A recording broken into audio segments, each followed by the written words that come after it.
back everyone. In this video we are going to talking about very interesting topic tissue.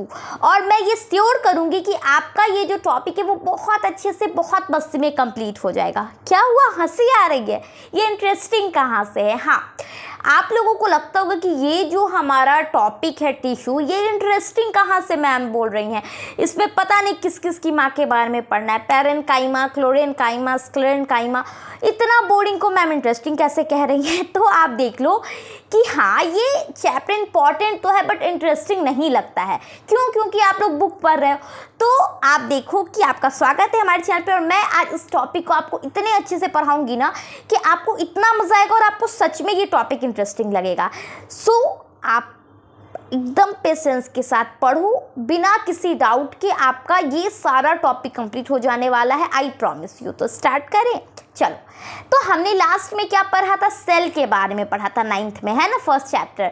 जो क्या होता है, fundamental unit होता है, फंडामेंटल यूनिट होता है किसी भी बॉडी का, किसी भी ऑर्गेनिज्म का। सही बात है। तो ये टिश्यू अब का क्या हो गया, कहाँ से आया ये टिश्यू? तो आप देखो, ये जो सेल है ना, तो जो मान लो जो यहाँ मेरे हैंड का सेल है, ये जो स्किन है हमारे यहाँ पे जो सेल है, तो इसके आसपास जितने भी सेल होंगे ये सारे का फंक्शन सेम होगा, है ना। यहाँ पे जो सेम जो सेल होंगे उनका भी एक तरीके का काम होगा, जो ब्रेन में सेल होंगे उनका भी एक तरीके का काम होगा, जो हमारे स्मॉल इंटेस्टाइन में होगा उसका एक तरह का काम होगा।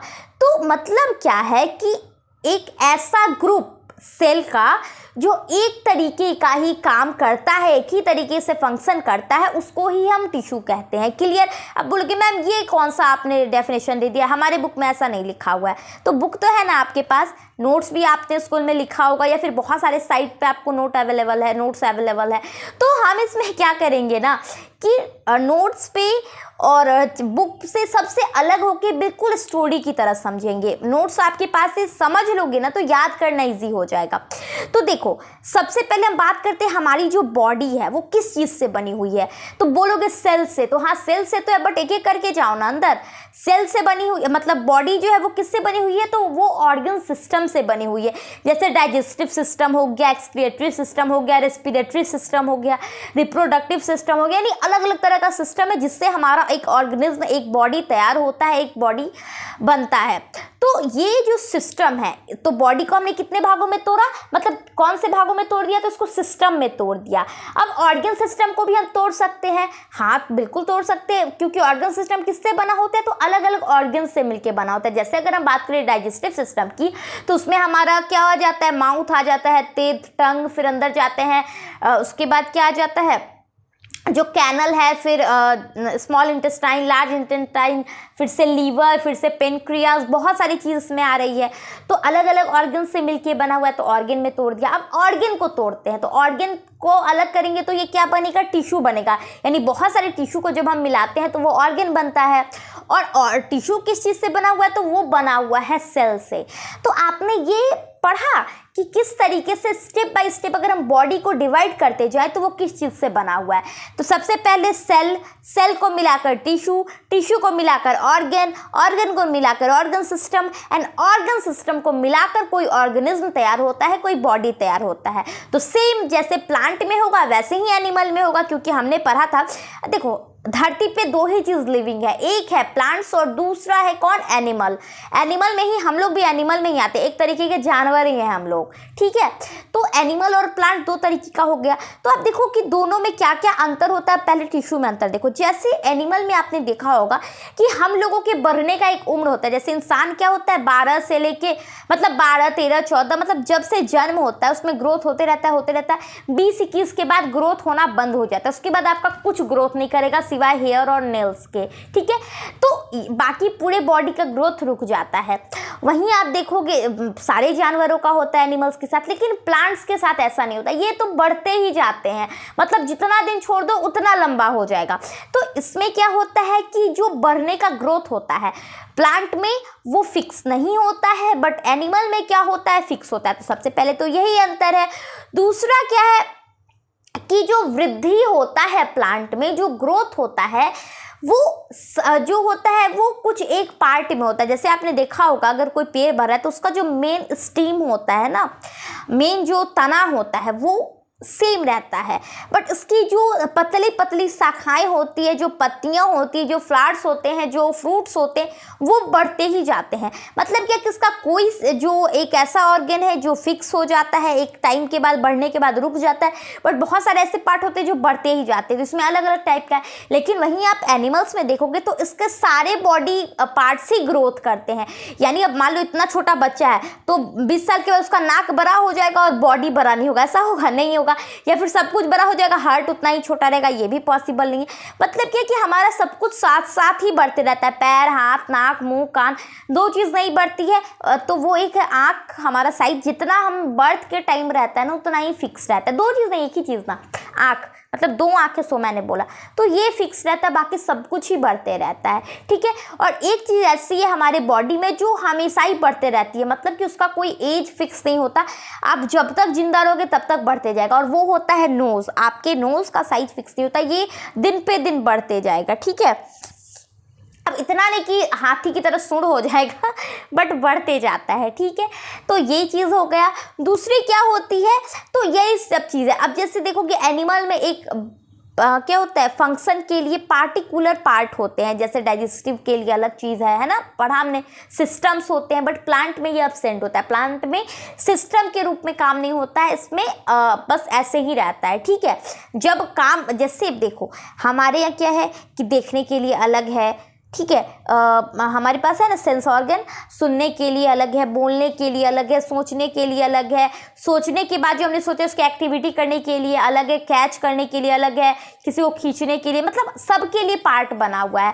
बट प्लांट्स में ये चीज़ें नहीं है, तो ये बेसिकली अंतर हो जाता है। तो ये तो समझ में आता है कि जो टिश्यू होते हैं वो दो टाइप के होते हैं, एक प्लांट टिश्यू और एक एनिमल टिश्यू, यानी एक पादप उत्तक और दूसरा जंतु उत्तक। तो आप देखो जो पादप उत्तक होते हैं यानी जो प्लांट टिश्यू होते हैं, पहले हम इनको देखते हैं। तो प्लांट टिश्यू को भी आप देखोगे तो ये भी दो टाइप के हो जाएंगे। एक क्या हो जाता है, एक हो जाता है मर्सेमेटिक टिश्यू और दूसरा हो जाता है परमानेंट टिश्यू, जिसको हिंदी में हम बोलते हैं मर्सेमेटिक को विभोजितकी उत्तक और इसको बोलते हैं अस्थायी उत्तक, ठीक है।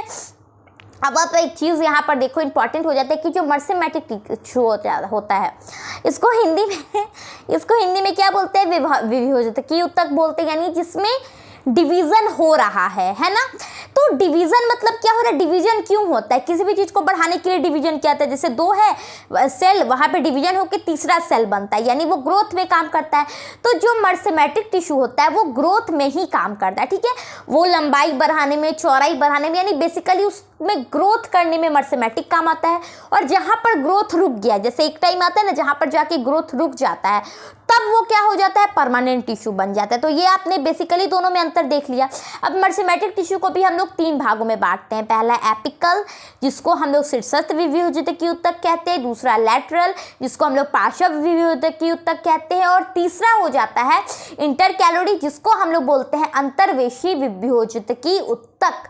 तो ये तो नाम है, बट इसको हम एक एक करके इसके काम को देखते हैं। तो सबसे पहले एपिकल का काम क्या होता है, तो आप देखो जो भी पेड़ होता है उसके लंबाई को बढ़ाने में कौन मदद करता है, तो वो एपिकल करता है। तो अब लंबाई कहाँ से बढ़ेगा कोई भी चीज़ का, जैसे आपका नेल है तो वो क्या नीचे से, मतलब ये ऊपर, जैसे मान लो ये मेरा नेल है, ये छोटा है बट ये बढ़ता है, तो ऊपर वाला जो ये इसका ये यहाँ तक आता है, जैसे इसमें देखो ये बढ़ा हुआ है, तो ये बढ़ा है कि नहीं है। तो वही कोई चीज़ होता है, जो प्लांट होता है वो कहाँ से बढ़ेगा, तो जो उसका जड़ है वहाँ से बढ़ेगा, जो पत्तियां हैं, जो तने हैं, वहाँ के स्टार्टिंग से बढ़ेगा, तो उसी को ही हम एपिकल कहते हैं। जैसे आप देखो ये जो है ना, इसको आप लोग प्लांट समझो, ठीक है। ये बहुत ही अच्छा, मेरा पेपर वेट बहुत सुंदर भी लगता है मुझे, और इस पर आप समझोगे ना तो बहुत ईजिली, मैं ऑफलाइन क्लास में इससे ही समझाती हूँ, तो इससे आपको समझ में आएगा। ये देखो, ये इसको प्लांट समझो, ठीक है। अब मान लो ये अगर प्लांट होगा तो ये कहाँ से बढ़ेगा, ऑब्वियस सी बात है ऊपर से बढ़ेगा। तो इसकी हाइट जो यहाँ से बढ़ेगी ना, ये ऊपर वाला पार्ट क्या कहलाएगा, एपिकल कहलाएगा। क्लियर। अब क्या है कि ऐसा तो नहीं कि पेड़ सिर्फ लंबा होगा, चौड़ा तो होगा ही नहीं, तो ऐसा तो है नहीं कि सिर्फ लंबा होगा, तो ये चौड़ा भी होगा। तो जब इसकी हाइट बढ़ेगी तो वो किसकी मदद से बढ़ेगी, एपिकल की मदद से, यानी शीर्षस्थ। शीर्ष मतलब क्या होता है, किसी के सिर पे, यानी वहां से वो बढ़ रहा है, तो ये शीर्षस्थ हो गया। दूसरी लैटरल मतलब होता है पार्श्व यानी बीच का भाग, तो जो इसके चौड़ाई को यानी थिकनेस को बढ़ाता है, दैट इज लैटरल टिश्यू, ठीक है। उसी को हम लोग पार्श्व विभेद्यकी ऊतक कहते हैं, जो उसके थिकनेस को, उसकी चौड़ाई को बढ़ाने में मदद करता है। जैसे आप देख लो, अगर आप कोई बेबी प्लांट लाओगे अपने घर पे, मैंगो का मान लो, तो वो इतना छोटा सा रहता है ना, बहुत छोटा सा रहता है, क्यूट सा, उसको आप लेके आओगे अपने गार्डन में लगा दोगे, तो आप देखोगे कि वो बढ़ रहा है, बढ़ते बढ़ते उसका ऊपर वाला बहुत बड़ा हो जाएगा, उसका जो ये पतला सा उसका जो स्टीम था वो बहुत मोटा सा एकदम थिक सा हो जाएगा, और उसके बाद उसमें फ्रूट्स आएंगे। तो देखो कि पेड़ में क्या हो रहा है, हर तरीके से उसमें क्या हो रही है, वृद्धि हो रही है। तो वही चीज़ मैं समझाने की कोशिश कर रही हूँ कि ग्रोथ जब होता है तो वो दोनों साइड से होता है, लंबाई भी बढ़ती है, चौड़ाई भी बढ़ती है। चौड़ाई बढ़ रहा है यानी लैटरल टिश्यू काम कर रहा है, और लंबाई बढ़ रहा है यानी एपिकल टिश्यू काम हो रहा है। तो तीसरा जो अंतर्वेशी ऊतक है यानी जो इंटरकैलोरी है, वो क्या है, तो आप देखो कि वो सिर्फ बढ़ रहा है, बट उसको स्ट्रेंथ चाहिए कि नहीं चाहिए। जैसे मान लो कि ये एक अभी तो पेड़ सिंगल, यहाँ से स्टीम निकलेगा, तो जब हम किसी चीज़ से, जैसे आपने प्रोजेक्ट वगैरह बनाया होगा, उस पर अलग से अगर कुछ ऐड करना था, यानी बेस तो है, लेकिन बेस में अगर आप अलग से कुछ ऐड करते हो तो उसमें आप देखोगे ज़्यादा आपको टेप की ज़रूरत होती है, सेलो टेप, या ज़्यादा स्टिच करना पड़ता है, यानी वहाँ पे ज़्यादा आपको स्ट्रेंथ चाहिए होता है। तो क्योंकि स्टीम अलग से निकल रहा है, उसको ज़्यादा स्ट्रेंथ अंदर से चाहिए होगा, तो वहीं पे मदद करता है हमारा इंटरकैलोरी, यानी जो टिश्यू है, वो टिश्यू जो क्या हो जाता है, इंटरकैलोरी जो अंतर्वेशी ऊतक होता है, वो वहाँ पर हेल्प करता है। तो आपने देख लिया मर्सेमेटिक टिश्यू का 3 टाइप होता है, आपने तीनों देख लिया। एपिकल किसको कहते हैं, जो हाइट को बढ़ाने में मदद करता है, जो सेकेंड लैटरल जो कि थिकनेस को बढ़ाने में मदद करता है, एंड थर्ड जो उसको स्ट्रेंथ देता है। तो ये हो गया मर्सेमेटिक टिश्यू, ये आपका बहुत अच्छे से क्लियर हो गया। अब क्या बारी है, तो अब बारी है कि इसको हम लोग थोड़ा, इसमें क्या क्या उसकी जो विशेषताएं क्या क्या होती है उसके बारे में हम बात करते हैं। तो आप देखो कि ये किस चीज़ का बना होगा, ये जो मर्सेमेटिक टिश्यू होता है ये सेल्यूलोज का बना होता है। किस चीज़ का, सेल्यूलोज का, क्लियर। उसके बाद बात आती है कि ये जो इसके बीच में स्पेस रहता है कि नहीं रहता है, जो मर्सेमेटिक टिश्यू होता है क्या उसके बीच में स्पेस होगा, तो नहीं होगा। जैसे आप देखो पेड़, आपको अगर बारिश होगी तो आप घर में आ जाओगे, छाता ले लोगे, बट पेड़ पौधे को आप देखो कि वो बारिश आए, सर्दी आए, हवा, आंधी, तूफान, भूकंप, कुछ भी आए, वो अपनी जगह को तो चेंज नहीं करेगा, वो वहीं पे रहेगा। तो उसको ज़्यादा प्रोटेक्शन की ज़रूरत होती है कि नहीं होती है, आपसे ज़्यादा उसको प्रोटेक्शन की ज़रूरत होती है। तो उसका जो बॉडी लेयर है वो बिल्कुल हार्ड होना चाहिए, यानी उससे कोई भी चीज़ अंदर नहीं आनी चाहिए, कोई भी चीज़ बाहर नहीं जानी चाहिए, उसका थिकनेस जो होना चाहिए वो बहुत मोटा होना चाहिए। तो ये जो मर्सेमेटिक टिश्यू होता है इसके बीच में इसीलिए स्पेस बहुत कम पाए जाते हैं। मान लो अगर यहाँ पे एक रख दिया और यहीं पे एक और रख दिया, तो बीच में तो स्पेस हो जाता है, हवा इधर से तोड़ के उस पेड़ को उधर ले जाएगा। ऐसा तो नहीं होता कि नॉर्मली हर हवा में पेड़ टूट जाता है। तो इसमें क्या हो जाता है कि जो टिश्यू होते हैं उसके बीच जो स्पेस होता है, ठीक है, तो वो स्पेस नहीं होता है, अब्सेंस होता है यहाँ पे, ठीक है। उसके बाद जो कोशिका द्रव्य होता है, कोशिका द्रव्य को हम क्या कहते हैं, क्या उसको कहते हैं, साइटोप्लाज्म, ठीक है। साइटोप्लाज्म उसमें थोड़ी मात्रा में रहता है, बहुत ज़्यादा नहीं रहता है। उसके बाद इसमें जो न्यूक्लियस होता है, न्यूक्लियस का आकार बहुत बड़ा होता है, ठीक है। मर्सेमेटिक टिश्यू में जो न्यूक्लियस होता है उसका आकार बहुत बड़ा होता है, और एक ही न्यूक्लियस पाया जाता है एक सेल में, ये भी आपका क्लियर हो गया।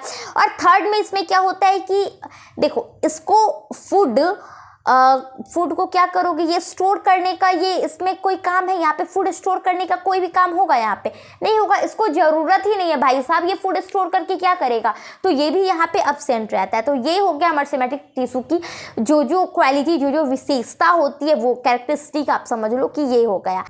तो मर्सेमेटिक टिश्यू कंप्लीट हो गया। अब बात आती है परमानेंट टिश्यू की। तो आप देखो परमानेंट टिश्यू क्या होता है, तो ये मर्सेमेटिक टिश्यू का ही एक टाइप होता है। जब इसमें ग्रोथ होना रुक जाता है, जब मर्सेमेटिक में ग्रोथ होना रुक जाता है तो वो फिक्स हो जाएगा, परमानेंट हो जाएगा, तो उसे ही हम परमानेंट टिश्यू कहते हैं। तो ये आप देख लो यहाँ पे, ये डेड टिश्यू भी हो सकते हैं और लिविंग टिश्यू भी हो सकते हैं, ठीक है। यहाँ पे दोनों इसके चांसेस है। दूसरी बात है कि जैसे हमने पढ़ा था कि ना उसका शेप फिक्स होता है, ना साइज फिक्स होता है, कुछ फिक्स होता है, बट यहाँ पे आप देख लो कि जो परमानेंट टिश्यू होते हैं इसके शेप भी फिक्स होते हैं। देखो परमानेंट हम किसको कहते हैं, जो चीज़ फिक्स है, जिसमें कोई चेंजेस नहीं आने वाले हैं। तो यहाँ पे ना इसका शेप चेंज होगा, ना साइज चेंज होगा, ये लिविंग भी हो सकता है और डेड भी हो सकता है। तो यही सबको हम लोग क्या कहते हैं, परमानेंट टिश्यू कहते हैं, जो कि मर्सेमेटिक से ही बनता है। मैं बहुत बार रिपीट कर चुकी हूँ ये बात, ठीक है। अब आप देख लो कि ये जो परमानेंट टिश्यू होते हैं इसके भी 2 टाइप्स होते हैं, एक सिंपल परमानेंट टिश्यू और दूसरा होता है कॉम्प्लेक्स परमानेंट टिश्यू। बट ये जब हम इसको आगे कंटिन्यू करें, इस दोनों के बीच में एक वर्ड आता है एपिडर्मिस, और यहाँ से क्वेश्चन भी पूछते हैं कि एपिडर्मिस क्या है एंड ऑल। तो आपको ये जानना जरूरी है। जैसे आप देख लो कि हम लोग क्या करते हैं कि बाहर बारिश में जाते हैं, फिर कुछ भी, आप देखो कि एक ऐसा चीज़ है जो हम लोगों को प्रोटेक्ट करता है, और वो क्या है, हमारा स्किन।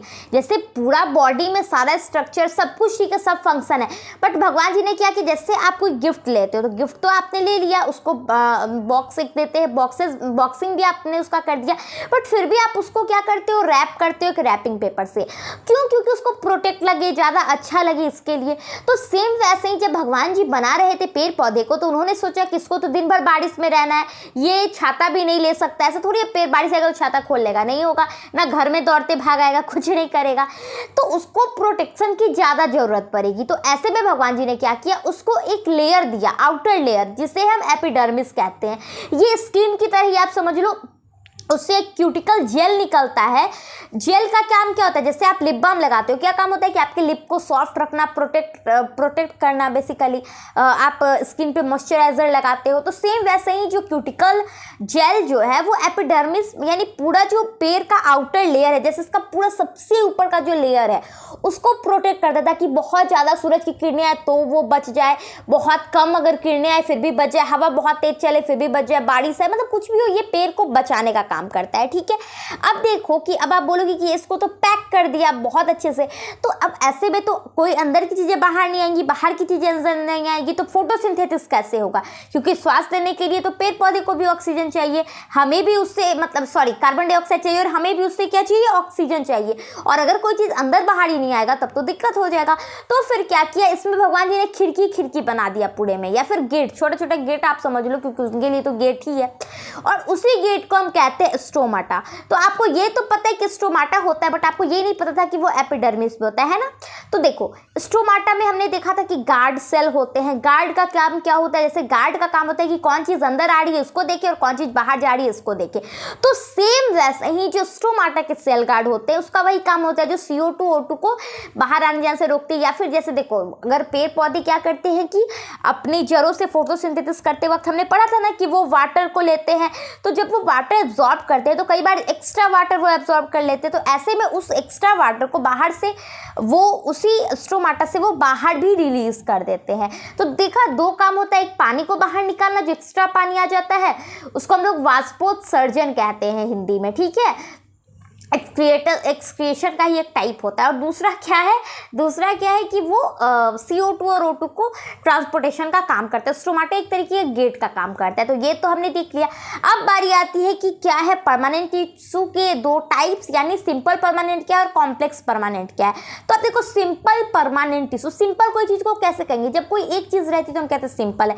जैसे अगर हम बोले कि ये जो मेरा ग्लास है बहुत सिंपल टाइप का ग्लास है, देखो ये ग्लास में क्या है ना, मैं सोचती हूँ ये एंटी रेडिएशन है, तो मैं सोचती हूँ कि लगाऊं, बट अब देखो इसमें रिंग लाइट हो जाता है, इसकी वजह से मैं नहीं लगा पा रही हूँ। तो अब देखो ये जो ग्लास है, बेसिकली मैं ये बता रही थी कि ये सिंपल सा है, तो ये हम सिंपल कहेंगे। तो ये देखो, सिंपल परमानेंट टिश्यू वैसे टिश्यू को कहेंगे जो बहुत चीज़ें सिंपल होती है, जिसमें अब सिंपल कैसे होगी, टिश्यू की बात कर रहे हैं, यानी वो एक टाइप के ही सेल से बनी होती है, उसको सिंपल परमानेंट कहते हैं। और जिसमें बहुत सारे सेल के अलग अलग प्रकार के सेल लगे रहते हैं, उसे कॉम्प्लेक्स कहते हैं। कॉम्प्लेक्स यानी किसी भी चीज़ का ऐसा मिक्सचर जो अलग अलग टाइप से बना हो। तो कॉम्प्लेक्स दैट इज कि उसमें अलग अलग टाइप के सेल मिले होंगे। ठीक है, और सिंपल यानी जिसमें एक टाइप के सेल मिले होंगे। क्लियर हो गया। अब सिंपल परमानेंट टिश्यू के 3 टाइप होते हैं, पैरेन्काइमा, क्लोरेन्काइमा एंड स्क्लेरेन्काइमा। ठीक है, तो पैरेन्काइमा क्या होता है पहले इसको देखेंगे, फिर क्लोरेन्काइमा को देखेंगे, फिर स्क्लेरेन्काइमा को देखेंगे। तो सबसे पहले, और अब इसमें हिंदी इंग्लिश कुछ नहीं है, पैरेन्काइमा को पैरेन्काइमा ही हिंदी में भी बोलते हैं और इंग्लिश में भी बोलते हैं। तो इसको देख लेते हैं क्या है पैरेन्काइमा। तो पेरेंट्स से पेरेंट्स निकलता है, आप इससे ना अपने पापा को रिलेट करोगे। देखो कैसे, इसका मेन काम क्या होता है कि ये मैकेनिकल सपोर्ट करता है पेड़ पौधे को। जैसे आपके पापा कहते हैं ना, जाओ बेटा लड़ लो, जो होगा हम देख लेंगे। तो वो जो सपोर्ट होता है, जिस तरीके से आपके पापा करते हैं, वैसे ही जो पेड़ पौधे को जो सपोर्ट देता है वो कौन देता है, तो पैरेन्काइमा देता है। ठीक है, दूसरी बात क्या होता है, वो फूड स्टोरेज का काम करता है। जैसे आपके घर में क्या बनेगा ये मम्मी डिसाइड करती है, बट किचन में क्या क्या आएगा वो किस पे डिपेंड करता है, पापा पे। तो वो क्या है कि फूड स्टोरेज का काम होता है, बना नहीं रहा है बस स्टोर कर रहा है, याद रखो। वो फूड स्टोरेज का और मैकेनिकल सपोर्ट दे रहा है, 2 ही काम है उसका। तीसरा इसके बारे में आप देख लो थोड़ा सा, जैसे देखो आपको 2 क्या पढ़ना पड़ता है, उसके फंक्शन के बारे में पढ़ना होता है और उसके स्ट्रक्चर के बारे में पढ़ना पड़ता है। तो पहले फंक्शन देखते हैं, बाद में हम लोग स्ट्रक्चर देखेंगे। तो यहाँ पे आप देखो कि इसके जो सेल होते हैं वो बंद होते हैं, यानी पैक्ड होते हैं। किससे? तो आपका रूम किस चीज़ से बंद है? वॉल से बंद है। तो सेम वैसे ही जो सेल है वो किससे बंद होगा? सेल वॉल से बंद होगा। तो यानी सेल वॉल यहाँ पे प्रेजेंस होते हैं ना, प्रेजेंट होते हैं। तो यहाँ पे सेल वॉल हो गया, पतला सही रहता है बट रहता है। उसके बाद इसमें इंटरसेल्यूलर स्पेस भी मौजूद होता है, यानी इंटरसेल्यूलर स्पेस किसको कहते हैं? यानी 2 सेल के बीच में जो स्पेस होता है उसको हम लोग इंटरसेल्यूलर स्पेस कहते हैं। तो वो यहाँ पे मौजूद रहता है बट बहुत कम रहता है, बट रहता है, ठीक है। उसके बाद ये लिविंग सेल होते हैं, इसका काम हमने देख लिया। ये क्या करता है? सपोर्ट करता है, मैकेनिकल सपोर्ट करता है एंड फूड स्टोरेज का काम करता है। तो अब बारी आती है कि क्या पैरेन्काइमा बस हो गया, आगे बढ़ जाए? तो नहीं, पैरेन्काइमा भी 2 टाइप का होता है। एक होता है क्लोरेन्काइमा और दूसरा होता है एरेन्काइमा। तो क्लोरेन्काइमा किसको बोलते हैं? क्लोरेन्काइमा उस पैरेन्काइमा को कहते हैं जिसमें क्लोरोफिल प्रेजेंट रहता है, ठीक है। जिसमें क्लोरोफिल की मात्रा होती है उसको हम लोग क्या कहेंगे? कि क्लोरेन्काइमा कहेंगे। ये पैरेन्काइमा का ही एक टाइप है, याद रखो, ठीक है। और दूसरा होता है एरेन्काइमा।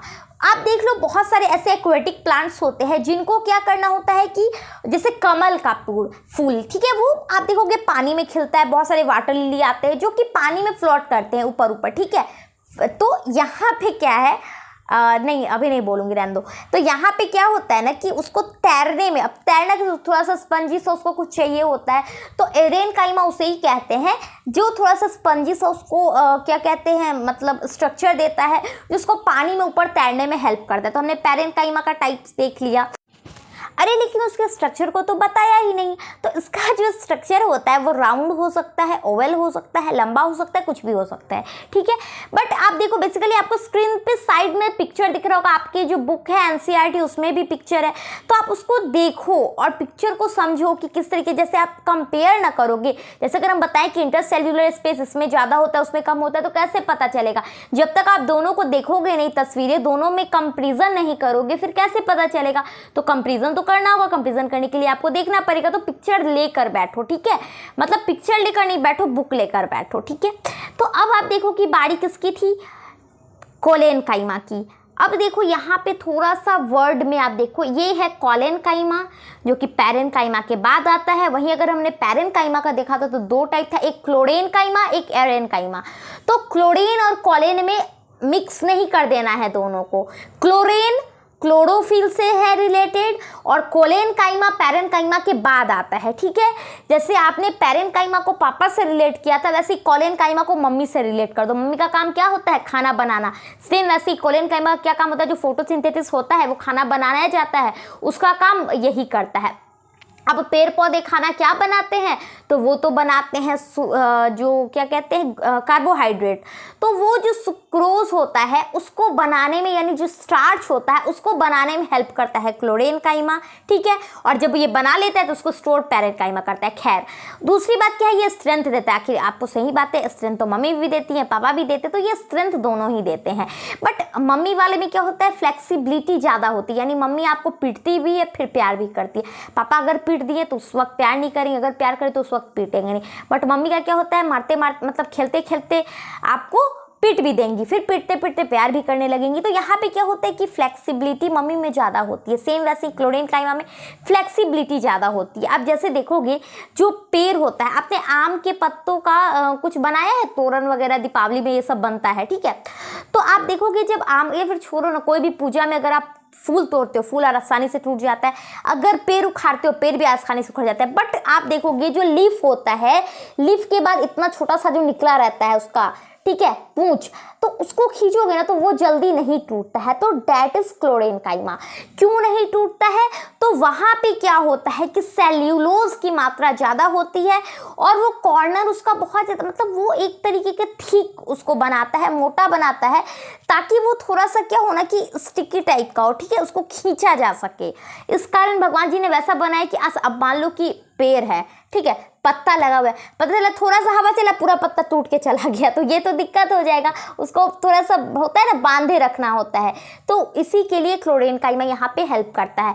तो इसमें भी लिविंग सेल पाए जाते हैं। अगर इसके शेप की बात करें तो ये भी क्या होता है कि ये लंबा होता है, ठीक है, मतलब शेप भी दोनों का लगभग सेम ही होता है, बस अंतर एक होता है कि इसमें इंटरसेल्यूलर स्पेस बहुत ज़्यादा होता है, मतलब बहुत ज़्यादा क्या ज़्यादा होता है, किससे ज़्यादा होता है? तो क्लोरेनकाइमा से ज़्यादा होता है, कोलेनकाइमा से ज़्यादा होता है, ठीक है, तो इससे इंटरसेल्यूलर स्पेस ज़्यादा होता है। सेल वॉल जो यहाँ पे होते हैं, अब आप देखो स्पेस कम रहेगा, जैसे हमने पढ़ा था स्पेस कम होता है तो वो उसके जो अलग अलग सेल है वो ज़्यादा करीब होंगे, यानी ज़्यादा स्ट्रॉन्ग होंगे, तो आसानी से नहीं टूटेंगे। वहीं अगर अलग है तो आसानी से टूट जाएगा, वही बात है, इसमें कुछ नहीं करना है। उसके बाद आप देख लो यहाँ पे क्या होता है कि इसके टाइप्स को हमें नहीं पढ़ना, जैसे हम वहाँ पे हमने पढ़ा ना एरेनकाइमा, क्लोरेनकाइमा, बट यहाँ पे हमें नहीं पढ़ना, इतना ही पढ़ना है, तो आपका कंप्लीट हो गया ना कि क्लोरेनकाइमा किसे कहते हैं, कोलेनकाइमा किसे कहते हैं, ठीक है, रिपीट करते जाओ, कोलेनकाइमा कोलेनकाइमा। मुझे मैं शायद रिपीट नहीं की थी 9th में, इसीलिए मुझे आज रिपीट करना पड़ा है वीडियो में। तो कोलेनकाइमा डेट इज पैरेनकाइमा के बाद क्लोरेनकाइमा जो कि पैरेनकाइमा का एक टाइप है, ठीक है, हमने पढ़ लिया पैरेनकाइमा, नाम से याद रखना, पैरेनकाइमा पापा, कोलेनकाइमा मम्मी, बाकी आपको खुद पे खुद सारी बातें याद आ जाएगी। लास्ट में कौन बचा? अब इसको बहन याद नहीं करना है, क्लोरेनकाइमा पढ़ना है। अब देखो एक मिनट, ये जो थिकनेस इसमें आती है वो किस चीज़ की होती है? तो वो स्टार्च की वजह से होती है, याद रखना, ठीक है, जो कि उसको देखो जब कोई चीज़ थिक होता है तो वो एक तरीके से, जैसे हमारे यहाँ पे मसल्स ज़्यादा, ये ज़्यादा थिक होता है, तो यहाँ पे अगर पिटेंगे तो उसको क्या उतना चोट नहीं लगेगा, वही अगर मतलब यहाँ पे स्किन पे डायरेक्ट चोट करेंगे तो यहाँ पे ज़्यादा लगेगा, बट यहाँ पे कम लगेगा, क्योंकि थिकनेस से क्या होता है कि वो ज़्यादा स्ट्रॉन्ग बनता है, तो इस यही वजह की ये थिक है, ठीक है। तो अब क्लोरेनकाइमा पढ़ते हैं।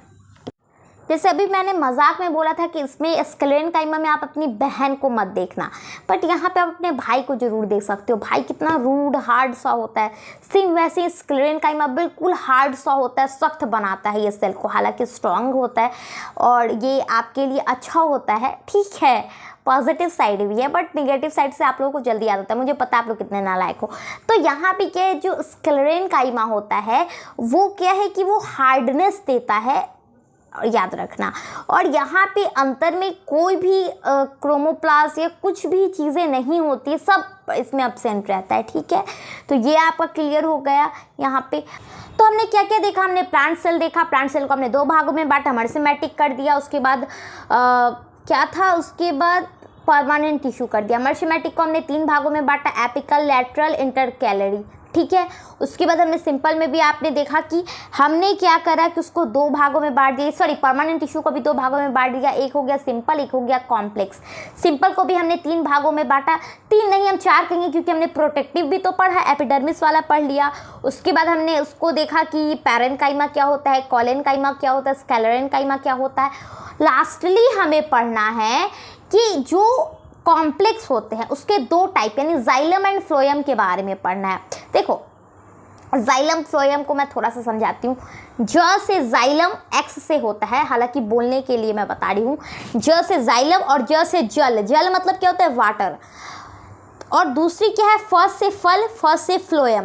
तो आप याद रखो, जो टिश्यू जल का ट्रांसपोर्टेशन करती है वो जाइलम होती है, यानी वाटर का ट्रांसपोर्टेशन करती है, और जो फल का, फल यानी फूड, फूड भी समझ सकते हो, फल क्या, फूड समझ लो फ से, तो जो फूड का ट्रांसपोर्टेशन कर रही है दैट इज फ्लोएम। तो ये बेसिकली याद रखने के लिए कि जाइलम क्या है, वो जल का करेगी, यानी वाटर से रिलेटेड है, और फ्लोएम क्या, तो ये फूड से रिलेटेड है। तो ये तो दोनों हमने देख लिया। अब एक एक करके जाइलम को देखते हैं, फ्लोएम को देखते हैं। तो सबसे पहले बारी आती है जाइलम की।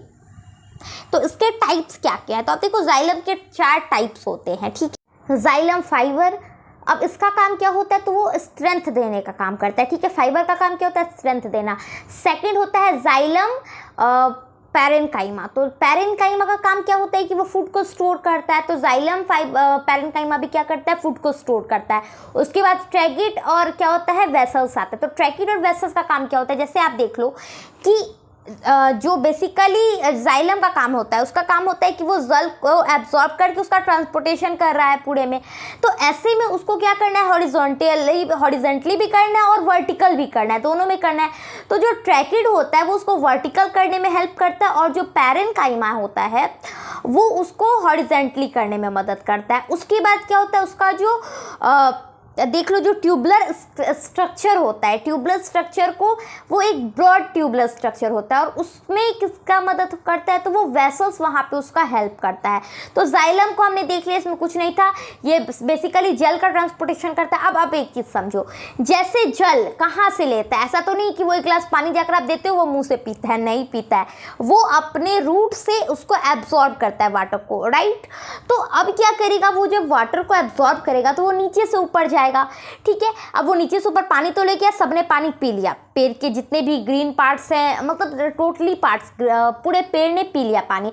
अब बताओ कि उसको फिर नीचे लाके वापस ग्लास रखना पड़ेगा, जैसे आपको फ्रिज में पानी पी के बॉटल भर के रखना पड़ता है, वैसे उनको नहीं रखना पड़ेगा। वो क्या करते हैं, वो तो मैंने आपको पहले भी बताया कि एपिडर्मिस में जो स्टोमाटा होता है उससे वो बाहर एक्स्ट्रा पानी रिलीज कर देते हैं। तो इसको सिर्फ नीचे से ऊपर जाने की जरूरत है, ऊपर से नीचे आने की जरूरत है नहीं। तो आप देखो कि इसमें जो ट्रांसपोर्टेशन होता है वो वन साइडेड होता है, बस नीचे से ऊपर होता है। उसके बाद जो उसको वर्टिकल, यानी मान लो कोई डाली इधर है तो उसको उधर भी पानी भेजना हो तो वहाँ पे पैरेन्काइमा हेल्प कर दे रहा है। और इस तरीके से इसके 4 टाइप भी हमने देख लिए। तो ये हो गया जाइलम, हमारा कंप्लीट हो गया। अब ये है कि ये जाइलम जो होते हैं वो डेड सेल होते हैं या लिविंग सेल होते हैं। तो याद रखो जो जाइलम होते हैं वो डेड सेल होते हैं, ठीक है, वो डेड सेल ही होते हैं जाइलम। सेकंड हमें पढ़ना है फ्लोएम के बारे में। तो फ्लोएम क्या कर रहा है कि वो फूड का ट्रांसपोर्टेशन कर रहा है। अब मान लो खाना पीना, अब क्या है कि इसको वेस्टेज जो है फूड के, उसको तो नीचे से भी ऊपर लेके जाना पड़ेगा। जैसे कई बार आप देखो पानी नीचे से ऊपर, लेकिन पानी तो ऊपर नहीं बन रहा है जो ऊपर से नीचे लेकर आएगा। तो पानी में सिर्फ एक जगह चाहिए होती है कि नीचे से ऊपर लेके जाना है। बट जब फूड कौन बनाता है, तो वो लिफ्ट में बनता है फूड। तो ये तो हो सकता है कि लिफ्ट नीचे भी हो, ऊपर भी हो, दाएं भी हो, बाएं भी हो, अन्य भी हो, अन्य भी हो। तो ऐसे में क्या है कि सारे फूड को अलग अलग उसमें आप देखो कि दिशाओं में उनको अलग अलग डायरेक्शन में भेजना होगा फूड को, तो वहाँ पे काम करता है वो, यानी दो डबल साइडेड होता है, वो ऊपर से भी नीचे आता है और नीचे से भी ऊपर जाता है। तो फ्लोएम में हमने देखा कि वो दो, इसे ही हम हिंदी में कहते हैं दो दिशीय स्थानांतरण, यानी एक दिशीय जाइलम करता है, दो दिशीय करता है फ्लोएम, यानी नीचे से भी ऊपर लेकर जाता है, ऊपर से भी नीचे लेकर आता है। देख लिए। अब इसके टाइप्स को भी देखेंगे, इसमें भी सेम टाइप्स है। इसमें भी कितने टाइप होते हैं, 4। सीव ट्यूब्स, कंपेनियन सेल, उसके बाद फ्लोएम फाइबर और क्या कहते हैं फ्लोएम पैरेन्काइमा, यानी ये दोनों तो सेम है। इसमें क्या हो जाते हैं, जो कैम्पेनियन हो गए और जो सेल ट्यूब्स हो गए ये एक्स्ट्रा में, स्लीव ट्यूब्स जो हो गए वो एक्स्ट्रा में आते हैं। तो फ्लोएम का हमने काम तो देख लिया। और ये लिविंग सेल होता है, जैसे जाइलम में हमने पढ़ा था ये डेड सेल होता है, ये लिविंग सेल होता है, ठीक है। अब इसका जो ट्रांसपोर्टेशन होता है वो दोनों ही डायरेक्शन में होता है, ये भी हमने देखा। अब देखो यहाँ पे ये क्या होता है, ये इसका जो शेप होता है वो सिलेंडर शेप का या ट्यूब लाइक स्ट्रक्चर होता है, ठीक है। सेल क्या है, उसके बाद इसके फर्स्ट जो पार्ट है स्लेव ट्यूब्स, इसको हम लोग देखते हैं, ठीक है। सीव ट्यूब्स, सीव मतलब क्या होता है, देखो चलनी जो होता है ना, चलनी, उसको हम लोग सीव कहते हैं, यानी सीव्स जो आटा चालने का काम करता है, घर में आता है ना चलनी। तो ये चलनी का काम क्या होता है, बेसिकली जो बड़े बड़े पार्ट्स हैं और जो छोटे छोटे पार्ट्स हैं दोनों को अलग करना, यही तो काम होता है चलनी का। जैसे मान लो चावल में जो गंदगी है वो नीचे गिर जाती है, चावल ऊपर रह जाता है ना। तो यहाँ पे आप देख लो जो सीव्स ट्यूब्स है इसका भी वही काम होगा, यहाँ पे ये चालने का काम करेगा। तो इसीलिए इसको हिंदी में चालनी नलिकाएं बोलते हैं, ठीक है, चलनी नलिकाएं। तो क्या हो गया, सीव ट्यूब्स हो गया। सेकंड क्या है कि फ्लोएम पैरेन्काइमा। तो पैरेन्काइमा का काम क्या है, वो फूड स्टोरेज का काम कर रहा है। फ्लोएम के लिए जो कर रहा है उसको फ्लोरेन्काइमा कहेंगे। अब मान लो जैसे अभी है ना टिफिन देखकर आप देखते हो, जैसे जोमेटो क्या करता है, जैसे आपको कुछ मान लो आपको इस रेस्टोरेंट का बिरयानी खाना है तो आप उसको कॉल करते हो, हाँ मान लो इससे यहाँ पे है बिरयानी महल, तो हमको वहाँ का बिरयानी खाना है। जोमेटो वाले कॉल करते हो, वो वहाँ जाता है, वहाँ से पार्सल रिसीव करता है, लाता है और आपको देता है, फिर पेमेंट लेकर चला जाता है। तो ये फ्लोएम है हम लोग का, जो जोमेटो है ना वो फ्लोएम है, ठीक है। वो पहले पहले क्या गया, वहाँ पे गया लिफ्ट के पास, यानी बिरयानी महल के पास, वहाँ से वो उसको क्या करा, अडॉप्ट करा फूड को और लाकर हमें डिलीवर कर दिया। तो यहाँ पे आप देख लो कि वो हमें तो दे दिया, फिर वापस हो जाएगा, तो वो दो दिशा भी हो गया, दोनों डायरेक्शन आपने देखा किस तरीके उसमें फूड को वो स्टोर तो करेगा, कहीं ना कहीं अपने बॉक्सेस में रखता है। तो वहीं पे ये सीव ट्यूब्स क्या करते हैं, काम करते हैं। अब मान लो बिरयानी महल के बदला कोई और दे दे, तो कोई तो होना चाहिए उसको बताने कि नहीं भाई इससे नहीं उससे लेना है ना। तो यहाँ पे उसी तरीके से आप देखो कि सेम वैसे ही सारे फंक्शन यहाँ पे भी काम करते हैं फ्लोएम में। तो वो फूड को पैक करने के लिए कुछ चाहिए, तो फूड कहाँ पे स्टोरेज होगा, तो पैरेन्काइमा में होगा, तो वहीं पे फ्लोएम पैरेन्काइमा का काम आ जाता है। उसके बाद सीव ट्यूब्स का हमने देख लिया। उसके बाद क्या कहते हैं ये क्या कहते हैं फ्लोएम फाइबर्स का काम क्या होगा, फिर से वही होगा, वो स्ट्रेंथ देने का काम करेगा और यहाँ पे फ्लेक्सिबिलिटी का काम करेगा। जैसे मान लो उसको इतना घूम के आना पड़ा है, ठीक है, तो अगर रास्ते में हल्का कुछ आए तो वो, अब मान लो मैं यहाँ भूखे बैठी हूँ, खाना नहीं बनाऊँ और पता चले थोड़ा सा कुछ हो जाए, मान लो हल्का हल्का बारिश हो गया, वो बोला नहीं मैं नहीं आ रहा हूँ, तो ऐसे में तो मेरा तो हालत ख़राब हो जाएगा भूखे। तो इसीलिए क्या है कि उसको फ्लेक्सिबल बनाया गया, उसको थोड़ा सा ये बनाया गया कि अगर थोड़ा कुछ 19-20 भी हो तो वो बैलेंस कर पाए और संभाल पाए चीज़ों, है ना। तो इसीलिए वहाँ पे फाइबर जो क्या करता है उसको फ्लेक्सिबिलिटी देता है। तो हमने फ्लोएम को भी कंप्लीट कर लिया, यानी हमारा जो प्लांट टिश्यू है वो बहुत ही अच्छे से कंप्लीट हो गया। इतना ज़्यादा, ओ माय गॉड, इतना जैसे क्लोरेन काइमा, पैरेन्काइमा, एरेन्काइमा, पता नहीं किस किस के काइमा को हम लोगों ने पार करके यहाँ पे इसको कंप्लीट कर लिया। कितना कुछ हमने पढ़ा। तो यहाँ पे इस वीडियो को रहने देते, सेकेंड पार्ट जो कुछ ही देर में मैं अपलोड कर दूँगी, वहाँ पर हम लोग एनिमल टिश्यू को फिर से पढ़ेंगे, ठीक है। तब तक के लिए बाय बाय, टेक केयर। इसी तरीके से पढ़ते रहो और एग्जाम में अच्छे नंबर लाओ। बाय।